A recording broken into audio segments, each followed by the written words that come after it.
अधिकार कानून से मिलता है। तो आप सभी साथी इस ऐप को स्वयं पढ़ें। जितना पढ़ेंगे उतना आपको इसमें सीखने मिलेगा। और मैं जानता हूं कि हमारे बहुत से साथियों के पास बहुत सी समझ और अनुभव है, और हमको लेना है। मेरा सिर्फ और सिर्फ इन सेशनों के द्वारा एक ही उद्देश्य है कि आप लोग आरटीआई कानून को पढ़ें। जो साथी नहीं पढ़ पा रहे थे उनको एक मौका देना चाह रहे हैं कि वो हम साथ में मिलकर पढ़ें। हम पूरा तो नहीं मैं यहाँ पे पढ़ा पा रहा, क्योंकि देखिए मैं 4 दिवस का टारगेट रखा था, उसमें मैं चैप्टर 2 ही नहीं खत्म कर पाया, जबकि मैं एकदम फास्ट लेके चल रहा हूँ। कोई इधर उधर की फालतू उसमें डिस्कशन पर भी नहीं जाना चाह रहा हूँ, क्वेश्चन आंसर्स भी नहीं ले रहा हूँ। कुछ नहीं करने के बाद भी हम 4 दिवस में नहीं कर पाए। और अभी हम इस पर एक ही चीज है कि मैं भले कुछ कर पाऊं चाहे ना कर पाऊं, 12 अक्टूबर तक सूचना के अधिकार दिवस तक अब हमने इसको थोड़ा सा खींचा है। जितने जल्दी खत्म हो जाए, हम इसको लंबा नहीं खींचेंगे 12 अक्टूबर तक भी, लेकिन जितना हो सके हम इसको जल्दी इसको फिनिश जरूर करना चाहेंगे। और अभी तक फिलहाल हमने जितने भी बार कोशिश की है, चाहे शिवानंद जी के जरिए से हमने शुरुआत में कोशिश की थी, या उससे भी पहले जब हम लोग अपने सेशन चला रहे थे राजकुमार मिश्रा जी के सहयोग से, उस समय भी हम नहीं कर पाए। और रमेश भी अभी या मैं भी अभी सेकंड बार जब चालू करने के बाद भी हम भी नहीं कर पाए। लेकिन इस बार हमने कोशिश की है कि चाहे जैसे भी हो, इस 12 अक्टूबर तक आप लोगों को इस एक्ट के हर हिस्सों की महत्वपूर्ण सीक्वेंस में हम आपको जानकारी दे दें और पहुंचा दें। तो सब साथी जो थे जुड़ने वाले वो अभी तक जुड़ चुके हैं, और सभी को फिर से मैं अभिनंदन करूंगा। मोरिया जी, अगर अनुमति हो तो चालू करें, अगर आपका सेटअप जी सर, ओके हो गया हो। चालू कीजिए सर। चालू करते हैं, ठीक है।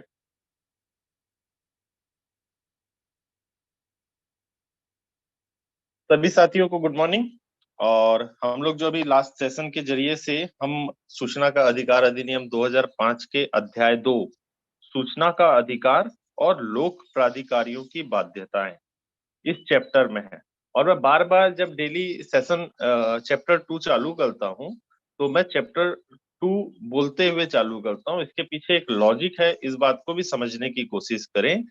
क्योंकि जैसे ही मैं चैप्टर 2 बोलता हूं तो उसके साथ में जो उसकी हेडिंग आती है, सूचना का अधिकार और लोक प्राधिकारियों की बाध्यताएं, हम एक्चुअली इस शब्द का इस्तेमाल करते ही नहीं। हम क्या करते हैं कि जब लिखते हैं सूचना का अधिकार की धारा, इसमें जो प्रावधान है हम उसको लिखते हैं। हमको उन सूचना अधिकारियों को ना ये भी बताना है कि भाई जो आपका एक्ट बना है वो चैप्टर वाइज बना है, और उस चैप्टर में आपकी बाध्यताएं तय की गई है।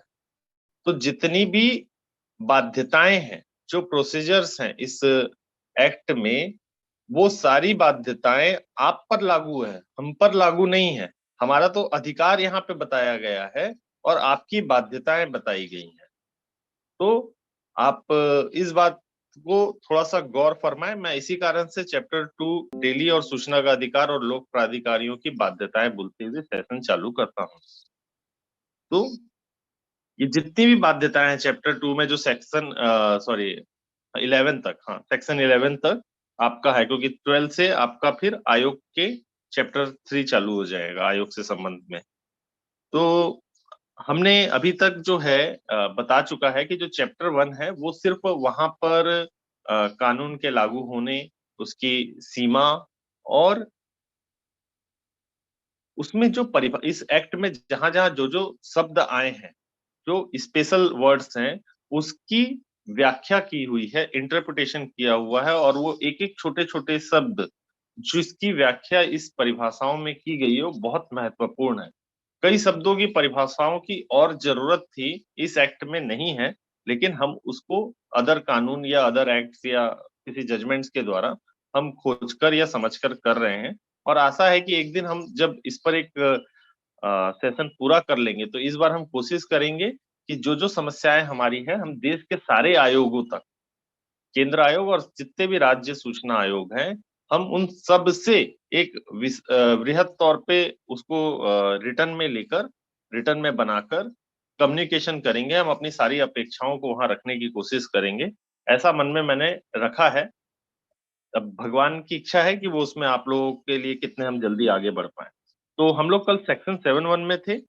मैं फिर से बोल देता हूँ, सेक्शन 3 जो है हमको ये बता रहा है कि सूचना का अधिकार हर नागरिक को मिलेगा। सेक्शन 4 जो है एक व्यवस्था बना रहा है, वो यहाँ पे बताने की कोशिश कर रहा है कि डिपार्टमेंट किस तरीके से अपने रिकॉर्ड्स को रखेगा, उसको कौन सी जानकारियां खुद ही जो जानकारियां जनता को खुद ही दे देनी चाहिए। एक तरीके से सेक्शन 4 हमको ये बता दे रहा है कि जो सेक्शन 4 में जितनी भी बातें आ रही हैं वो सारी जानकारियां जनता को मिलना उसका राइट्स है, उसमें कोई चीज गोपनीय नहीं है या कोई भी चीज छुपाने वाली नहीं है, कोई भी जानकारी सेक्शन 8 और 9 में मना करने वाली नहीं है। इसलिए सेक्शन 4 का महत्व बढ़ जाता है। सेक्शन 5 हमको ये बताता है कि एक प्राधिकरण क्या क्या व्यवस्थाएं करेगा, उसमें कौन कौन से लोग होंगे, स्टेप बाय स्टेप कि किस कार्यालय में कितने जन सूचना अधिकारी हो सकेंगे या सहायक जन सूचना अधिकारी हो सकेंगे, और लोक प्राधिकरण की भूमिका कैसे बंधेगी। और अगर कोई आवेदन किसी जन सूचना अधिकारी तक पहुंचता है तो वो आगे जो जानकारियां उसके पास है वो तो खुद दे देगा, लेकिन अगर जानकारियों के लिए उसको सहायता की जरूरत है तो कैसे वो दूसरे अधिकारी कर्मचारी से लेकर हमें मुहैया कराएगा और उस समय वो जन सूचना अधिकारी बन जाएगा। ये सेक्शन 5 में विस्तृत तौर पे बताया हुआ है। सेक्शन 6 हमको आवेदन करने के लिए, आवेदन कैसा होगा, उसमें अनुरोध हम कैसे रखेंगे, किस तरीके से हमारा एप्लीकेशन वहां पे वो प्रक्रिया में जाएगा और कब वो आवेदन बन रहा है, इस बारे में हमने उसको पूरा पढ़ा है और समझा है। और सेक्शन 7 जो है वह यह बताता है कि जब हमारा आवेदन एक लोक प्राधिकरण में पहुंच जा रहा है, उस लोक प्राधिकरण में पहुंचने के बाद उस आवेदन को किस तरीके से प्रोसेज किया जाएगा, किस तरीके से आगे बढ़ाया जाएगा, किस तरीके से आपको सूचना दी जाएगी, कितने समय में सूचना दी जाएगी, उसके लिए शुल्क कैसे तय किए जाएंगे, कौन तय करेगा, कब सूचना आपको निःशुल्क मिलेगी या उसकी जो विहित शुल्क है वो किस तरीके से तय होगी, है ना। ये सारी बातों को सेक्शन 7 में बताया गया है। सेक्शन 8 और 9 जो है, जब हम आगे जाएंगे तो सेक्शन 8 और 9 हमको बताएगा कि आपको सूचनाएं कब नहीं मिलेंगी। और इसके बाद जो आता है वो सबसे महत्वपूर्ण धारा आती है जिसको हम लोग इग्नोर कर देते हैं, नहीं पढ़ते हैं, नहीं समझते हैं, जिस कारण से सेक्शन 8 और 9 की जो बातें हैं वो हम बातों का रहस्य नहीं समझ पा रहे हैं, उसकी चाबी सेक्शन 10 में है। हम उस चाबी को पहुंचना ही नहीं चाहते। क्यों? क्योंकि जब हम सेक्शन 10 पढ़ते हैं तो हमको ऐसा लगता है कि सेक्शन 7 में तो सब कुछ बता दिया है कि कैसे प्रोसीजर होगा, और सेक्शन 8 9 में मना करने का पहुंच गया तो वहां पे हम सीधा पार करके पहुंच जाते हैं, सेक्शन 18 और 19 पर सीधा पहुंच जाते हैं। हम सेक्शन 10 को इग्नोर कर देते हैं। बार बार हम लोग 81J इसमें बहुत सारे इश्यूज पर बात करते हैं, लेकिन उसको कभी भी हम सेक्शन 11 के साथ मिलकर पढ़ने की कोशिश नहीं करते हैं। तो हमारे कई जो इश्यूज हैं पर्सनल प्राइवेसी और थर्ड पार्टी के, वो इशू एनी टाइम बने रहते हैं। उसके बाद सेक्शन 12 से लेके 17 तक आयोग के बारे में बताया हुआ है। 18 19 20 का जो चैप्टर है वो किस तरीके से होगा। उसके बाद 21 में हम प्रकीर्ण के बारे में जानने वाले हैं, और उसके आगे में किस तरीके से कहाँ पर एडमिनिस्ट्रेटिव रोल होते हैं और किन परिस्थितियों में बाध्यताएं और जो सिस्टम पूरा काम कर रहा है उसके बारे में दिया हुआ है। तो बहुत महत्वपूर्ण चीजें दी हुई हैं। हम लोग सिर्फ आवेदन और इसमें ही जाके अटक के पूरा खेल खत्म कर देते हैं, इस कारण से हम अपने एक्ट को बहुत मजबूती से नहीं जान पा रहे हैं। और इस बार हम लोग आलतू फालतू कोई बात नहीं करना चाह रहा हूँ, मेरा पूरा का पूरा ये आप लोगों के लिए यही है कि इस एक्ट को पूरा पढ़ने में लगाएं। बहुत बड़ा एक्ट नहीं है, लेकिन बहुत बारीकी से गंभीरता से समझने के लिए ये एक्ट बहुत महत्वपूर्ण है। और इतनी बातें मैं आप लोगों को जोर देके बोलने का सिर्फ लॉजिक ये है कि आप लोग इसको सीरियस ले। मैं चाहता भी सेशन तुरंत शुरू करता, सीधा बोलता, लेकिन इसको सेशन में ऑनलाइन पर भी मैंने इस बात को लिया ताकि मैं अपने साथियों को ये बताना चाहूँ, समझा सकूं, कोशिश कर सकूं कि भाई आप इस एक्ट के किसी भी सेक्शन को अलग से मत समझिए। हर सेक्शन का महत्व समझिए कि हर सेक्शन क्यों है, हर चैप्टर क्यों है, और हर वर्ड का क्या महत्व है। उसको बड़ी गंभीरता से सोचें और उसको समझे। जब आप वो सोच लेंगे, समझ लेंगे, तो निश्चित तौर पे आप इस आरटीआई कानून के महत्व को समझ जाएंगे। तो ठीक है, हम आगे बढ़ते हैं। 6:14 हो चुका है, अब हमारा समय आगे वो हो रहा है। तो एक बार मैं सेक्शन 7.1 से वापस शुरू कर रहा हूँ, क्योंकि एक रिवीजन भी हमारे लिए बहुत जरूरी है, कंटिन्यू जरूरी है।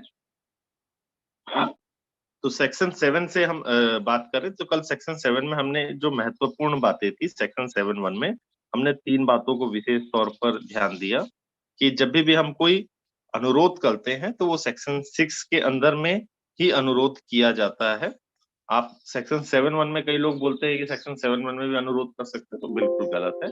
सेक्शन 6.1 में ही आप अनुरोध करते हैं, ठीक है। वो अनुरोध आप जन सूचना अधिकारी के सामने करते हैं, और इसके बाद हमने इसमें पढ़ा था कि कोई भी अनुरोध जो होगा, उस अनुरोध पर बाध्यता है लोक सूचना अधिकारी की कि वो उसको 30 दिन, मतलब जो आपका आवेदन वो प्राप्त करेगा उससे 30 दिन के भीतर, 30 दिन के भीतर उस अनुरोध का निराकरण कर दे। और उसी में एक बात जो जोर देकर लिखी है, वो लिखी है यथासंभव शीघ्रता से, मतलब 30 दिन उसकी मैक्सिमम लिमिट है, उसको उससे पहले करना है। उस अगर संभव है तो आपका अनुरोध प्राप्त होते ही उसको आपकी मदद करनी है। यह बात सेक्शन 7.1 में लिखी है। या फिर उसमें लिखा है कि ऐसी फीस जो संदाय की जाए, विहित की जाए, उसको लेकर की जाए, उसको लेकर आपको सूचना उपलब्ध कराएगा, ठीक है। तो जहां 6.1 में जब शुल्क की बात आ रही है तो वो किस शुल्क के बारे में बात कर रहा है? आवेदन शुल्क के बारे में बात कर रहा है। और जो 7.1 में जब शुल्क की बात आ रही है तो वह जो आपको सूचना या आपके सूचना के अधिकार के तहत जो जानकारियों के लिए जो विहित किया गया शुल्क है, उस शुल्क की बात कह रहा है, फीस की बात कह रहा है। तीसरी बात इसमें क्या कह रहा है कि अगर जन सूचना अधिकारी को लगता है कि कोई सूचना जो हमने चाही है या अनुरोध किया है, वह अनुरोध अस्वीकार करने लायक है क्योंकि सेक्शन 8 और 9 में उस चीज के लिए प्रोहिबिटेड या छूट दी गई है, तो वह अस्वीकार कर सके, ठीक है। हमने सेक्शन 7.1 की ये 3 महत्वपूर्ण बातों को समझा, और फिर आखिरी में हमने बताया कि जब अनुरोध को अस्वीकार करेगा, उसके आखिरी में, देखिए मैं स्क्रीन में, अब आप लोगों का अब स्क्रीन के साथ चलते हैं। सेक्शन 7 के उसमें इस क्या है, जब पहला पैरा पूर्ण हुआ उसके बाद पूर्ण निवाह, उसमें अपूर्ण विराम लगा है, मतलब वो जो पैरा है सेक्शन 7.1 का पहला पैरा, वह अधूरा है, अपूर्ण है, जब तक आप उसके सेकंड पैरा को ना पढ़ ले, जो कि परंतु के साथ है। उस परंतु में ये बात बताई गई कि कोई भी सूचना, है ना, यहाँ पे जानकारी वर्ड लिखा है जबकि यहाँ पे इंफॉर्मेशन वर्ड आया है, तो बहुत ही बार बार ध्यान दे, कई बार सूचना के लिए यहाँ पे नोटिस वर्ड का भी इस्तेमाल किया है। बिल्कुल नोटिस का अगर हिंदी अर्थ देखे तो सूचना होता है, लेकिन हम लोगों को अपनी राइटिंग में, ड्राफ्टिंग में इस बात को ध्यान रखना है कि अगर हम कोई सूचना जानना चाहते हैं या सूचना प्राप्त करना चाहते हैं जो कि इत्तिला के बतौर हो, तब उस समय नोटिस होता है। तो इसलिए अंग्रेजी में जहां पर, हिंदी में जहां पर भी आपको सूचना मिलता है उसको अंग्रेजी के साथ क्रॉस कर ले कि वहां इंफॉर्मेशन की बात की जा रही है कि नोटिस की बात की जा रही है, ठीक है। तो ये बहुत बड़ी गड़बड़ होती है। अपने जब लेख में भी कोई चीज लिखे तो हमको सूचना भेजी जाए, तो अगर वो इत्तिला के बतौर चाह रहे हैं तो आप उस सूचना भेजी जाएगी जगह ना, या तो आप इत्तिला लिखना चालू कर दे, इत्तिला लिख के ब्रैकेट में नोटिस लिख दें, या फिर अगर सूचना ही आप चाह रहे हैं जो परिभाषित है, तो सूचना लिख के ब्रैकेट में उसको इंफॉर्मेशन लिख दें। तो इससे क्या होगा कि मिस्टेक नहीं होगी। बहुत खेल हो जाते हैं, खेल करने वाले लोग बहुत सारी खेल करते हैं, और हमको भी इस चीजों को समझना है कि किसी को इस तरीके की हमारी लिखने की शैली का या हिंदी के अनुवाद का कोई ऐसा कोई उपयोग करे कि हमको दिक्कत हो, इसलिए हम इन सब बातों को ध्यान रखें अपनी ड्राफ्टिंग के अंदर में, ठीक है। सेक्शन 7 के सब सेक्शन 2 में हमने पढ़ा कि भाई कोई भी विनिर्दिष्ट अवधि है। विनिर्दिष्ट अवधि अब क्या है, हमने बोला कि इसमें अब 3-4 विनिर्दिष्ट अवधियां हैं। एक तो सेक्शन 7.1 हमको क्या बोलता है कि 30 दिन, दूसरा क्या बोलता है कि 48 घंटा में भी अगर कोई सूचना लाइफ और लिबर्टी से संबंधित है तो वह सूचना आपको 48 घंटे में उपलब्ध कराया जाना लिखा है, इसके अलावा सेक्शन 5(2) में और 6(3) में क्या है, 5-5 दिन का समय का भी एक्स्ट्रा बढ़ाया गया है। इसी तरीके जब आप सेक्शन 11 में जाएंगे तब वहां पे थर्ड पार्टी के मैटर में 10 दिन भी बढ़ाया गया है। तो इन सब चीजों को हमको समझना है, और इसी तरीके से और आगे जाएंगे तो जो मानव अधिकार या किसी चीजों से रिलेटेड इश्यूज है वहां पर भी 40-45 दिन तक के लिए सूचना देने की टाइमलाइन बढ़ाई गई है।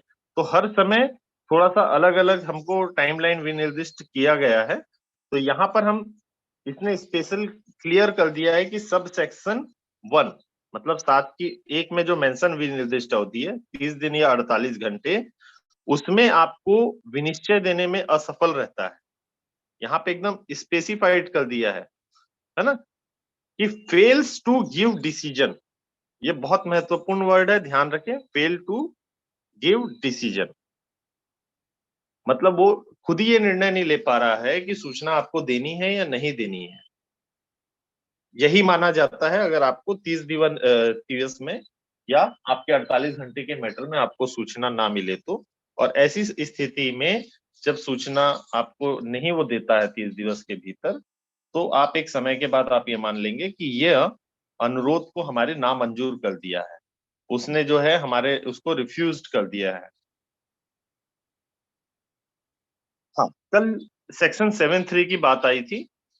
थोड़ा सा मेरी गलती है, मैं अपनी गलती स्वीकार करता हूँ, और अनुज राठी जी अगर मौजूद हो तो उनको मैं थैंक यू बोलूंगा। और रमेश भैया भी जो एक हमको रिव्यू रिव्यू के लिए जो बार बार उठा रहे थे बात, मैंने कल उसको बड़ी गंभीरता से पढ़ा। जो जितने बार भी यहाँ पर रिव्यू वर्ड आया है उसको भी मैंने पढ़ा, जो सेक्शन 7(3) के क्लॉज बी में था कल। तो इसलिए मैं सेक्शन 7(3) को फिर से कल वो कर दे रहा हूँ, रिपीट कर दे रहा हूँ, क्योंकि कल जो है थोड़ी सी मेरी समझाने में यहाँ पे भूल हुई थी। मैं आप लोगों को इसलिए इस बात को रिपीट कर रहा हूँ कि एक्ट को सही तरीके से ना पढ़ने पर, सिर्फ सरसरी पढ़ लेने से आपसे गलतियां होती हैं। और इसीलिए मैं अनुज राठी जी को थैंक्स कह रहा हूँ, क्योंकि उन्होंने उस बात को मुझे टोका, और टोकने से मेरे पास इस चीज का ध्यान गया कि आज जब सवेरे मैं उठा तो उठने के बाद सबसे पहले उसको समझने की कोशिश किया कि कहाँ पे मुझसे गड़बड़ हुई। तो पढ़ने में जो मेरी गड़बड़ हुई थी, मैं उस बात को आप लोगों को बताना चाहूंगा। सेक्शन 7(3), सेक्शन 7(3) में हम क्या है, सेक्शन 7 है, उसका सब सेक्शन 3 है। मतलब कभी भी जब धारा के उपधारा में हम जाते हैं तो उपधारा अपने आप में एक टाइटलिंग होती है या धारा का एक हिस्सा होती है, लेकिन क्लॉज जो है हिस्सा नहीं होते, वो अपने आप में एक स्वतंत्र होते हैं, वो एक टर्म्स होते हैं। उस टर्म्स को स्पेसिफाइड किया जाता है क्लॉज के अंदर और सब क्लॉज के अंदर। तो इस बात को फिर समझे कि इसमें सब सेक्शन 3 जो था सेक्शन 7 का, वहां पे इस बात को बोला गया है कि जब कोई डिसीजन ले लेगा, मतलब पेमेंट के लिए सूचना देने के लिए जो डिसीजन लिया जाएगा सूचना उपलब्ध कराने के लिए, तो उसकी जो सूचना होगी, उसकी जो फीस तय की जाएगी, उस फीस की जानकारी हमको भेजी जाएगी अनुरोध करने वाले को। मतलब जो एप्लीकेंट है उसको जन सूचना अधिकारी एक इत्तिला देगा, उस इत्तिला में वो बताएगा कि आप ये फीस इस सूचना के लिए उपलब्ध करवाएं, और उसको उपलब्ध कराने के लिए जो टर्म्स है वो उसने क्लॉज ए और क्लॉज बी के अंदर में स्पेसिफाइड किया। तो सूचना उपलब्ध कराने के लिए जो इत्तिला देगा उसमें वो सबसे पहले तो उसके पूरे जो सेक्शन 7 में जो सूचना है उसके अनुसार अनुरोध करने वाले को सूचना भेजते समय उसकी गणनाएं बताएगा। देखिए यहाँ पर स्पेशल है, जैसे कई बार कई लोगों से 3,000, 5,000, 10,000 ऐसे राउंड ऑफ अमाउंट जो मांग लिया जाता है, उस राउंड ऑफ अमाउंट की यहाँ पे बात नहीं की गई है, यहाँ पे बात की गई है कैलकुलेशन की। यहाँ पे लिखा है the detail of further fees representing the cost of providing the information as determined by him together with the calculations made. क्या लिखा है, together with the calculation made to arrive at the amount in accordance with fee prescribed under subsection 1। मतलब धारा 7 की ही उपधारा जो 1 है, sub section 1 है, उसमें जो भी आपकी बताई गई है उसके कैलकुलेशन के साथ में वो आपको बताना है उसको। Requesting him deposit that period interviewing between dispatch of said intimation and payment of fees shall be excluded for purpose of calculating the period of 30 days referred to that subsection। दूसरी बात इसमें क्या बोली गई कि जो ये कैलकुलेशन के साथ का जो पीरियड रहेगा, यहाँ पर कैलकुलेशन की पीरियड की बात की, यहाँ पर दो कैलकुलेशन की बात की गई है। एक तो फीस के कैलकुलेशन की बात की गई है और दूसरे कैलकुलेशन की बात की गई है पीरियड के। जब वो आपको वो इत्तिला भेजेगा उस फीस के लिए, तो जो फीस के भेजने के लिए जो इत्तिला किया है और आपने जिस दिन फीस जमा किया है उसके बीच की अवधि काउंटिंग में नहीं आई। मतलब मान लीजिए कि आपने पहले दिन 0 डे में आपने आवेदन किया, उस पर जो है 10वें दिन इन्होंने अपना कैलकुलेशन तैयार कर लिया जन सूचना अधिकारी ने, और उसने आपको एक पत्र जारी किया। पत्र जारी करके उसमें बोला कि आपको जो संबंधित सूचना है वो 50 पेजों की है और उसका शुल्क 2 रुपए प्रति पेज के हिसाब से 100 रुपए जमा कराया जाए। उसके जो विकल्प है उसको जमा कराया जाए बताते हुए आपको बताया। तो उसके बाद जैसे जब वो लेटर इशू करता है आपको 10वें दिन, और वो लेटर आपको मिलता है मान लीजिए 15वें दिन, और आप वो पैसा जमा कराते हैं 20वें दिन, तो जो उस 10वें दिन से लेके 20वें दिन का जो 10 दिन का हिस्सा है वो 30 दिन की काउंटिंग में नहीं आएगा। इस बात को यहाँ पर क्लॉज बी में स्पेसिफाइड क्लियर किया गया है, आपको बताया गया है। अब उसके बाद जब आप फीस जमा कर दिए तो उसके बाद, क्योंकि उसने 10 दिन में आपको इन्फॉर्म कर दिया, तो उसके बाद उसके पास पैसे मिलने की तारीख से 20 दिन उसके पास और बचे हैं आपको सूचना को भेजने के लिए। ठीक है। उसके बाद जो कल इशू आया था क्लॉज बी में, तो क्लॉज बी को जब हमको पढ़ना है तो क्लॉज बी को सीधे नहीं पढ़ लेना है। क्लॉज बी को पढ़ने से पहले वापस सेक्शन 7(3) को पढ़ना है कि 7(3) क्या बोला, कि 7(3) बोला कि जब ऐसी कोई जानकारी भेजेगा, send an intimation to person making the request, भेजेगा, तो उस समय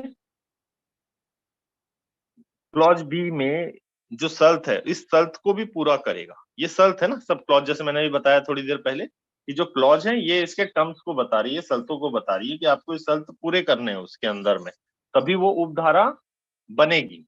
तो उसकी शर्त में इसने बताया कि जो अधिकार रखता है सूचना पाने के लिए हिज और her with respect to review, मतलब अगर उसने जो फीस की जो मांग की है गन्ना भेजा है उसमें उसका अगर विनिश्चय पे, फीस के विनिश्चय पे अगर रिव्यू का अधिकार है कोई, तो उसके बारे में बताएगा, या फिर वह उसे उस सूचना तक पहुंच के लिए जो अपीलेंट अथॉरिटी है उसकी टाइम लिमिट है, उसका प्रोसीजर है, जो अदर फॉर्म्स है, उसकी सूचना भेजेगा। मतलब फीस की मांग करते समय भी वो ये बता देगा कि अगर आप फीस की गणना से असंतुष्ट हैं या कहीं पे कोई आपको लगता है कि आपको इसमें रिव्यू की आवश्यकता है, कोई समय सीमा की कोई बात हो रही है, तो इसके संबंध में आप रिव्यू करने की कोई ऑप्शन उसने दिए तो रिव्यू के बारे में बताएगा, या फिर अपीलेंट अथॉरिटी की जानकारी बताएगा। इसी कारण से जब भी आपके पास कोई लेटर मिलता है फीस के लिए, उसके नीचे भी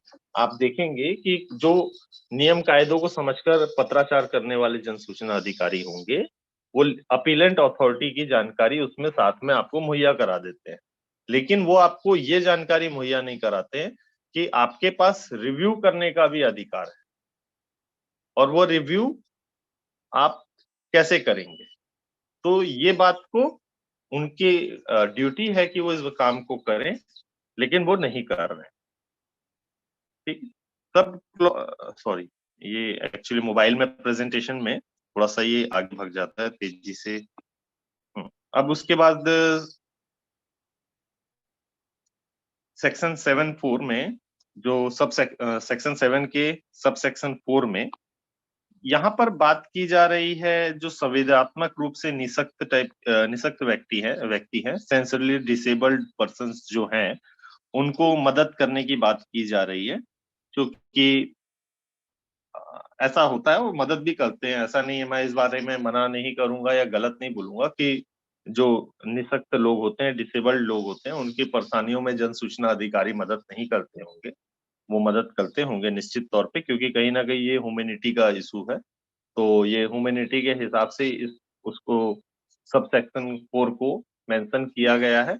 और ये राइट भी बताया गया है डिसेबल्ड पर्सन्स के लिए कि भाई आपको ज्यादा परेशान होने की जरूरत नहीं है। आपको किसी भी तरीके का, अगर आपको किसी निरीक्षण को भी करना है उस कार्यालय में, तो आपको मदद की जाएगी। एक तरीके से स्पेशल पावर दिया गया है सेक्शन 7 के सब सेक्शन 4 में। अब इस मैं जो है सब सेक्शन 5 में आ रहा हूँ, और सब सेक्शन 5 को लोग बहुत ही आधा अधूरा पढ़ रहे हैं।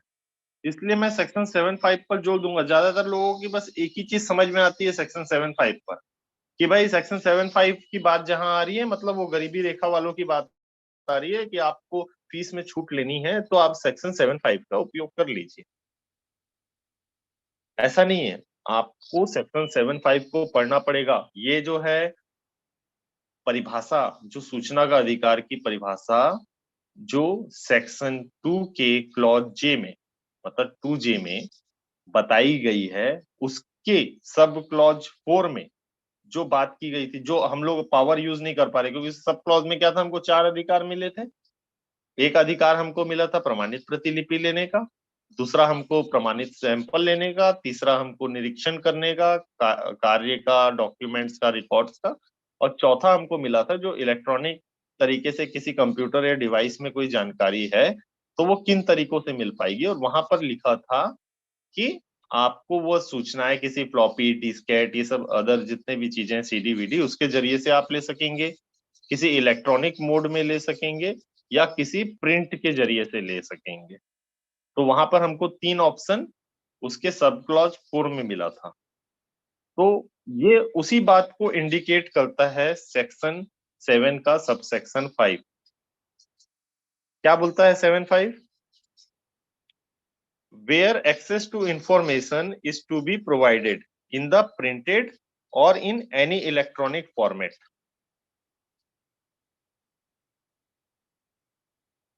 देखिए यही बात की गई है ना सेक्शन 2J के सब सेक्शन 4 में, है ना। वहां पे बात की गई है असल में मुद्रित या इलेक्ट्रॉनिक। मुद्रित का मतलब आप टिम्पन या जो छपा हुआ, इसको मत माने, इसको माने कि प्रिंट आउट। ये प्रिंट आउट ही है एक तरीके से, है ना। तो प्रिंटेड या फिर कोई बुक्स वगैरह जो छपी हुई पहले से हो, उसकी बात हो रही है। क्योंकि जो जीरोक्स वाली जो प्रतिलिपि है, उसके लिए इन लोगों का शब्द होता है प्रतिलिपि, छाया प्रतिलिपि, प्रतिलिपि, इस तरीके की बातें वह करते हैं। लेकिन प्रिंटेड की बात वो सिर्फ मतलब प्रिंट के लिए ही हो रहा है, जो प्रिंटर के जरिए से मिलेगा, या सीडी, डिस्केट, फ्लॉपी, इसके जरिए से मिलेगा। ये भी प्रिंटेड के अंदर में आता है परिभाषा में। किसी निर्णय में ये निर्णय आ चुका है, वो प्रिंटेड फॉर्म होता है। ठीक है। तो इसकी बात की गई है। यहाँ पे क्या लिखा, जहां सूचना की पहुंच मुद्रित या किसी इलेक्ट्रॉनिक रूप विधान में उपलब्ध कराई जानी है, वहां आवेदक उपधारा 6 के अधीन रहते हुए ऐसी फीस का संदाय करेगा जो विहित की जाए।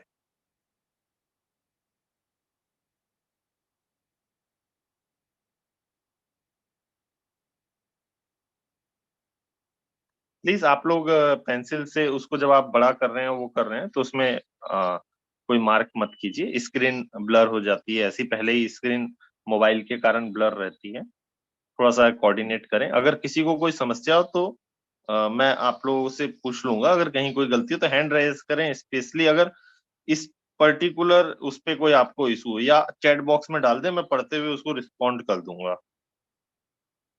तो जहां सूचना किसी मुद्रित या किसी इलेक्ट्रॉनिक रूप विधान में उपलब्ध कराई जानी है, वहां आवेदक उपधारा 6, देखिए यहां पर आवेदक उपधारा 6 की बात की जा रही है, जबकि 5 पूरा नहीं हुआ है। लेकिन उपधारा 6 के अधीन रहते हुए ऐसी फीस का संदाय करेगा जो विहित की जाए। ठीक है। उसके बाद क्या लगा है, अपूर्ण विराम। मतलब ये पैरा अपूर्ण है जब तक इसके नीचे का पैरा ना पढ़ लिया जाए। मैं पहले भी बता चुका हूं, अर्ध विराम, अल्प विराम और अपूर्ण विराम और पूर्ण विराम। इन सबके अपने महत्व हैं। तो जब इसमें आपका अपूर्ण विराम आ रहा है तो इसका मतलब क्या है, जो आपका पैरे का जो पहला कंटेंट था वो अधूरा है या अपूर्ण है जब तक आप उसके आगे का जो पैरे में बातें रखी गई हैं उसको आप पढ़ ना ले। तो अपूर्ण क्या बात है, क्या बताया है परंतु में, धारा 6 की उपधारा 1 और धारा 7 की उपधारा 1 और उपधारा 5 के अधीन। देखिए यहाँ पे तीन चीजें लिया। क्या लिया? धारा 6 की उपधारा 1, वहां पे क्या बात की गई थी? आवेदन के शुल्क की। धारा 7(1) में क्या बात की गई है? जो सूचना आपको दी जानी है उसके लिए संदाय किए जाने वाले विहित फीस की। और फिर क्या बोल रहा है? उपधारा 5, मतलब जिस उपधारा 5 को हम पढ़ रहे हैं जिसका वो खुद परंतुक है, उसी उपधारा 5 की बात कह रहा है। जिसको हम पढ़ रहे हैं उसी उपधारा 5 की बात कह रहा है, जिस बात पर हम गौर नहीं देते। ये बता रहा है कि जो सूचनाएं मुद्रित या इलेक्ट्रॉनिक रूप विधान में है, मतलब इसने खुद ही एक्ट ने स्पेसिफाइड किया कि आपको तीन तरीके की फीस की बात की इसने, 6(1) पे लिखे हुए की, 7(1) में लिखे हुए की और 7(5) में लिखे हुए की। वो विहित फीस युक्ति युक्त होगी। क्या बोल रहा है? वह फीस रिजनेबल होगी और वैसी fees, such fee shall be charged from the person who are of the below poverty line, मतलब बीपीएल लाइन के, बीपीएल के, as may be determined by the appropriate government, जिसे समुचित सरकार बीपीएल के व्यक्ति को मानती है, ऐसे लोगों को बिना किसी फीस के दी जाएगी। No such fee shall be charged. इसमें मतलब क्या बोला? तीन बातें बोली। तीन बातें कौन सी बोली जहां पर आपको पैसे नहीं लिए जाएंगे? सेक्शन 6(1) मतलब फीस आवेदन की, सेक्शन 7(1) जो सेक्शन 7 में जन सूचना अधिकारी सूचना देने के लिए करता है, और सेक्शन 7(5) जो किसी मुद्रित या इलेक्ट्रॉनिक रूप विधान की जो सूचनाएं हैं जिसके लिए ऐसी फीस संधाय करेगा जो विहित की जाए, लिखा हुआ है अपूर्ण विराम के पहले। गौर फरमाए, मैं इंडिकेट कर देता हूं स्पॉटलाइट के जरिए, ये देखिए, ऐसी फीस का संदाय करेगा जो विहित की जाए। पे सच फी एज मेज बी प्रिस्क्राइब्ड, उस 7(5) की बात वो यहां पर कर रहा है। ठीक है, वो क्या होगी? युक्ति युक्त होगी। इसी पर जजमेंट भी आया था, मैं आपको जजमेंट भी बता रहा हूँ। एक सेकेंड। हाँ, माननीय सर्वोच्च न्यायालय के प्रकरण था common cause versus high court of Allahabad. इसका डिसीजन आया था 20 मार्च 2018 को, जिसमें आदेशित किया गया था कि कोई भी आवेदन शुल्क 50 रुपए से अधिक और कोई भी प्रति पृष्ठ की जानकारी 5 रुपए से अधिक नहीं होगी। ठीक है, यहां पर जो थोड़ा सा साइलेंट रह गया था वो इस बात पे साइलेंट रह गया था जो 7(5) में था। मैं क्या बोल रहा हूँ, गलतियां हमसे ही नहीं हो रही हैं, कोर्ट से भी हो रही है। यहाँ पर इंटरनेट पर उपलब्ध जानकारी के लिए उपरोक्त उदाहरण इसलिए प्रस्तुत किए गए हैं कि आवेदक आवेदन दायर करने से पूर्व जान लेना चाहिए कि उसे कितनी फीस किन नियमों के तहत पटानी है। ये इस ऑर्डर का हिस्सा है। तो इसी कारण से आप देखेंगे कि हाईकोर्ट और विधानसभा जो फीस की मांग कर रहा है आवेदन शुल्क की, वो उस ऑर्डर के बाद और दूसरे कुछ ऑर्डर्स के बाद में 50 रुपए तक आवेदन फीस के लिए, आवेदन शुल्क के लिए, एप्लीकेशन फीस के लिए ले रहा है, और प्रति पेज 5 रुपए के पृष्ठ तक कॉस्ट हम पर लगा रहा है, लेकिन इससे ऊपर नहीं लगा सकता। तो उसने यहाँ पर इलाहाबाद की जो हाई कोर्ट है उस पर पहले निर्णय हुआ, वहां पर उसने एक्सेप्ट कर लिया। फिर वो मामला जो है सर्वोच्च न्यायालय में गया, सर्वोच्च न्यायालय ने कॉमन कॉज वर्सेस सीधा हाई कोर्ट ऑफ इलाहाबाद के निर्णय को उसको चैलेंज ले लिया कॉमन कॉज में। उसमें कॉमन कॉज में सुप्रीम कोर्ट ने ये स्पष्ट कर दिया कि 50 रुपए से ऊपर अधिक नहीं होगी। तो उसने युक्ति युक्त कितना होगा वो बता दिया, इसलिए बहुत महत्वपूर्ण था। उसके बाद सेक्शन 7(6) क्या बोल रहा है कि जो हमने अभी पढ़ा, सब सेक्शन 5 सब मतलब धारा 7 की उपधारा 5 है ना, उसमें क्या बोल रहा है, में किसी बात के होते हुए भी जहां कोई लोक प्राधिकारी उपधारा 1 मतलब 7(1), ठीक है, कि विनिर्दिष्ट समय सीमा का अनुपालन करने में असफल रहता है, वहां सूचना के लिए अनुरोध करने वाले व्यक्ति को बिना किसी प्रभार के सूचना उपलब्ध कराई जाएगी। देखिए महत्वपूर्ण बात, एकदम फिर से ध्यान करें, एकदम 1 मिनट अलर्ट हो जाएं, अलर्ट होके बात को सुने। सेक्शन 7(6) क्या बोल रहा है, 7(6) क्या बोल रहा है कि अगर विनिर्दिष्ट समय सीमा मतलब 30 दिन या 48 घंटे के अनुपालन करने में असफल रह जाता है, कौन असफल रह जाता है, लोक प्राधिकारी, क्योंकि खाली जन सूचना अधिकारी की जिम्मेदारी नहीं होती, जन सूचना अधिकारी इसमें अपॉइंटेड पर्सन है जो आपके साथ डील कर रहा है। लोक प्राधिकारी इसलिए क्योंकि जन सूचना अधिकारी ने किस लोक प्राधिकारी के किसी कर्मचारी या किसी अदर्स को भी दिया होगा कि भाई वो सूचनाएं उपलब्ध कराना है ना, या उससे मांगा होगा, नहीं मिला होगा, या किसी भी कारण से देने में असफल रहा है समय सीमा में, तभी अनुरोध बिना किसी फीस के उपलब्ध करवाई जाएगी। मतलब आप लोग अगर ये बोलेंगे कि जन सूचना अधिकारी ने अपना विनिश्चय दे दिया है, लेकिन 30 दिन पूरा होने के बाद आप कोई उसमें अपील कर रहे हैं, शिकायत कर रहे हैं, इस कारण से वो आपको फ्री मिल जानी चाहिए, है ना, मिलनी चाहिए, वो इसलिए मिलनी चाहिए क्योंकि वो एक नैसर्गिक न्याय का सिद्धांत। लेकिन एक्ट क्या बोल रहा है, एक्ट बोल रहा है सिर्फ समय सीमा, मतलब 30 दिन में अगर आपको सूचना देने में असफल रहता है तो ही वो अनुरोध करने वाले व्यक्ति को सूचना बिना किसी फीस के देगा। अगर उसने कोई रिस्पॉन्ड कर दिया है तब देगा क्या, ये एक्ट में ये बात नहीं लिखी है। एक्ट में जो बात लिखी है उसी बात को समझे, और मैं फिर से बोलूंगा, बिना किसी पूर्व धारणा को मन में बनाए इस एक्ट को पढ़ना पड़ेगा सभी साथियों को, तभी हम इस एक्ट को सही तरीके से समझ पाएंगे। एक बार सेक्शन 7(7) में जाने से पहले हंसराम जी आपने हैंड रेज किया हुआ, आप कुछ बोलना चाह रहे हैं? हंसराम जी प्लीज आप अनम्यूट कर